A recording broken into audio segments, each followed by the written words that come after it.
మన ఇష్టం వచ్చినట్టు నడుపుతాడు కాదు, మనం గర్ల్ ఫ్రెండ్ వెతుకొని వచ్చినామా అని చెప్తున్నాడు ఇక్కడ. గర్ల్ ఫ్రెండ్ వెతుకోనికి రాలే కదా, ఇది మన జీవితం కాబట్టి ఎప్పుడు వరకు అయితే నీ ఊపిరి నడుస్తుందో అప్పటి వరకు విన్నింగ్ టీం ఏదైతే చెప్తుందో అది వినాలని చెప్తున్నాడు. ఎందుకంటే ఈ విన్నింగ్ టీం అనేది ఎట్లాంటిది అంటే నీ బాడీలో ఉన్న పార్ట్స్ లాగా.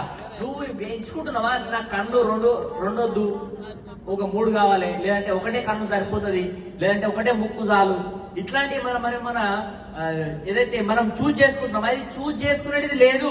ఏదైతే చెప్తున్నారో అది 100% చేయాల్సిందే.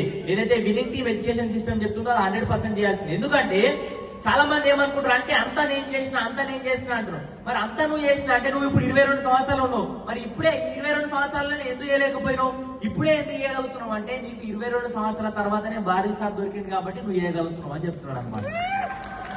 సో ఏదైతే మనకు దొరికిందో, ఎందుకంటే ఇంత ముందు కూడా కష్టపడ్డాం కానీ సక్సెస్ కాలేకపోయినాం. ఎందుకంటే కేవలం సక్సెస్ అనేది కష్టపడడం వల్లనే కాదు, మనకు సిస్టమ్ కావాలి, ఎడ్యుకేషన్ సిస్టమ్ వల్లనే మనకు సక్సెస్ అనేది దొరుకుతుంది, మన అప్లైన్ వల్లనే. అని ప్రతి చిన్న విషయం కూడా మన అప్లైన్ వల్లనే ప్రతి క్రెడిట్ మొత్తం అంటే మనకి ఏదైతే సక్సెస్ వచ్చిందో దానికి క్రెడిట్ మొత్తం కూడా అప్లైన్ దే అని చెప్తున్నారు, మనదేం లేదని చెప్తున్నారు.